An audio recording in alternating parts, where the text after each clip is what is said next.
Hello guys, welcome back to my channel. मैं आज आपको बताऊंगी the types of error we get while writing the program. जब हम प्रोग्राम लिख रहे होते हैं तब हम किस टाइप का एरर देख सकते हैं।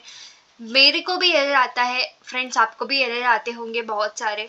तो मैं आज एरर के बारे में ही बताऊंगी, क्या स्टेटमेंट क्या मीनिंग करता है और हम उस एरर को कैसे निकालें, एरर का लाइंस कैसे काउंट करें, ये सब कुछ मैं आज आपको इस वीडियो में बताऊंगी। तो वीडियो में एंड तक बने रहिए, वीडियो को लाइक करिए, चैनल को सब्सक्राइब करिए और आपको कुछ एक्स्ट्रा डाउट्स हैं तो आप कमेंट सेक्शन में कमेंट कर सकते हैं।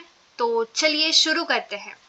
तो सबसे पहले अगर मुझे आपको एरर्स एक्सप्लेन करने हैं तो मुझे इस वीडियो में खुद एरर करने पड़ेंगे। तो एरर एक्सप्लेन करने के लिए प्रोग्राम में एरर कर देना पड़ेगा। अजीब है दोस्तों। तो मैं सबसे पहले यहाँ पे एक एरर करती हूँ हेडर फाइल में। तो मैं यहाँ पे आई निकाल रही हूँ, यहाँ पे मैं फ्लावर ब्रैकेट निकाल रही हूँ, प्रिंटफ में यफ निकाल रही हूँ और यहाँ पे डबल कोट्स निकाल रही हूँ। मैं यहाँ पे प्रोग्राम में चेंजेस कर रही हूँ क्योंकि आपको पता चले कि एरर किस टाइप का आता है और उसे हम कैसे सॉल्व करते हैं। तो मैं यहाँ पे सेमीकोलन निकाल रही हूँ। तो चलिए शुरू करते हैं। मैं इसे कंपाइल करती हूँ। कंपाइल में हमें 4 एरर्स आए हैं फ्रेंड्स। तो सबसे पहला एरर है unable to open include file stdio.h। इसका मतलब जो फाइल इंक्लूड करता है standard input and output function, वो उसे ओपन करने में सक्षम नहीं हो रहा है क्योंकि वहाँ पे stdio.h है। वहाँ पे एक्चुअली होना चाहिए stdio.h, मतलब हमारा हेडर फाइल फुल मीनिंगफुल होना चाहिए stdio.h मतलब standard input and output function से।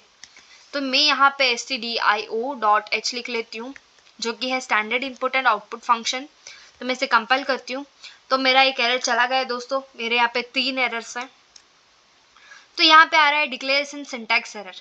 डिक्लेरेशन सिंटैक्स एरर का मतलब क्या हुआ? डिक्लेरेशन सिंटैक्स एरर का मतलब होता है आपने सिंटैक्स को सही से नहीं लिखा। सिंटैक्स का मतलब क्या होता है? प्रिंटिंग स्टेटमेंट्स का एक सिंटैक्स होता है। सिंटैक्स का मतलब उसका एक फॉर्मेट होता है। प्रिंटिंग स्टेटमेंट का फॉर्मेट क्या है? यहाँ पे प्रिंटिंग स्टेटमेंट हमेशा डबल कोट्स में होने चाहिए और एंड में हमें सेमीकोलन देना मैंडेटरी होता है। तो ये यहाँ पे डबल कोट्स में है, हाँ है, लेकिन सिर्फ एंड में डबल कोट्स है, स्टार्टिंग में डबल कोट्स नहीं है, इसलिए ये एरर दिखा रहा है फ्रेंड्स। तो हमें डबल कोट्स डालना यहाँ पे मैंडेटरी है। तो मैं यहाँ पे डबल कोट्स डाल देती हूँ। तो मैं अब कंपाइल करती हूँ। तो मेरे 2 एरर्स बचे हैं फ्रेंड्स। तो मैं अभी एंटर करती हूँ डिक्लेरेशन सिंटैक्स एरर अगेन। मतलब मैंने यहाँ पे एक और चीज छोड़ा है, वो है प्रिंट में यफ नहीं लिखा है। प्रिंटफ आगे डबल कोट्स में हमें स्टेटमेंट लिखना होता है फ्रेंड्स। तो मैं यहाँ पे सिर्फ प्रिंट लिखी हूँ, वो भी हमारे सिंटैक्स को वायलेट कर रहा है। तो मैं यहाँ पे यफ लिख देती हूँ। देखते हैं कि हमारा एरर जाता है कि नहीं। फिर भी 2 एरर्स, देखते हैं क्या है। Again declaration syntax error. इसका मतलब प्रिंटिंग स्टेटमेंट के एंड में हमें क्या देना है? एंड में हमें देना है सेमीकोलन। तो मैं यहाँ पे सेमीकोलन डाल देती हूँ, देन रन करती हूँ। 3 एरर्स। तो अभी यहाँ पे गेट ch पे मैंने एक सेमीकोलन मिस किया है, तो मैं यहाँ पे सेमीकोलन डाल देती हूँ। मैं रन करती हूँ। 2 एरर्स। ये अनएक्सपेक्टेड दिखा रहा है। वो एरर अपने आप ठीक हो जाएगा जब आप वाइड मेन के नीचे ओपन फ्लावर ब्रैकेट डाल दोगे। तो उस पर आप ज़्यादा ध्यान मत दो क्योंकि यहाँ पे सिंटैक्स क्या होता है, वाइड मेन के नीचे एक ओपन फ्लावर ब्रैकेट आता है और उसके बाद ओपन फ्लावर ब्रैकेट क्लोज होता है। तो ओपन फ्लावर ब्रैकेट और क्लोजिंग फ्लावर ब्रैकेट के बीच में जो हम कंटेंट लिखते हैं वही हमारा प्रिंटिंग स्टेटमेंट होता है। तो वही सिंटैक्स एरर वो दिखा रहा है।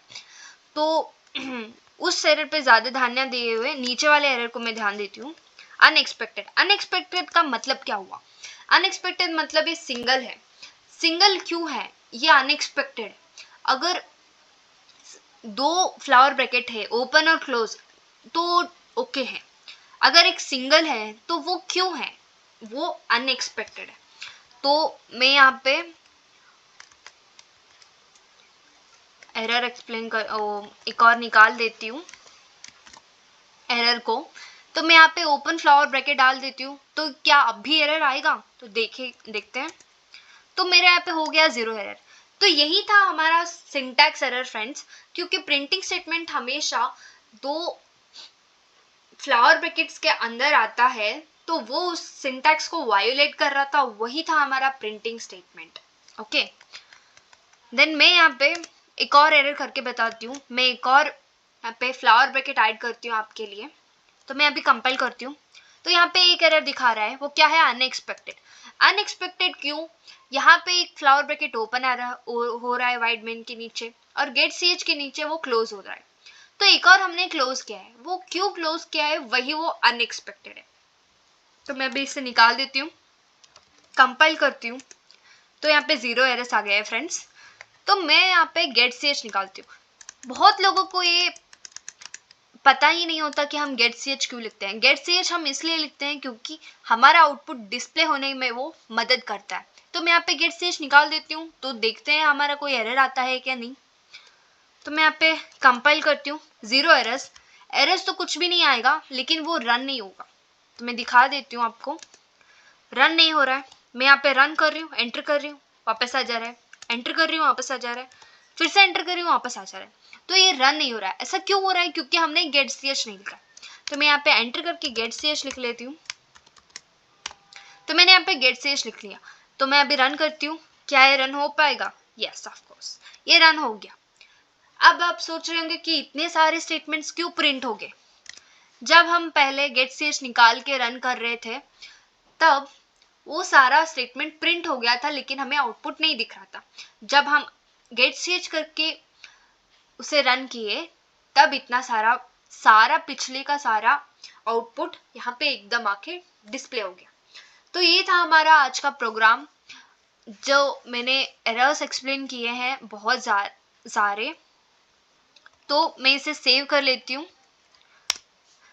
याद रखिए फ्रेंड्स, अगर आप प्रोग्राम में कोई चेंजेस करते हो या फिर आपका कोई एरर आता है, तो आपको उसके बाद प्रोग्राम सेव करना मैंडेटरी होता है, क्योंकि आप प्रोग्राम तब से सेव किए होते हो जब प्रोग्राम्स एरर से भरा होता है। आपको अगर आप प्रोग्राम में कोई भी चेंजेस किए हो, थोड़ा सा ही चेंजेस किए हो, तो आपको प्रोग्राम सेव करना है, फिर कंपाइल करना है और फिर रन करना है। तो thank you so much for watching this video. मेरा चैनल तो बहुत ही कम ग्रो कर रहा है, क्योंकि आप लाइक ही नहीं करते हो वीडियो को। चैनल को सब्सक्राइब भी करिए और वीडियो को आप ज़्यादातर शेयर करते जाइए। Thank you so much for watching this video. Hope you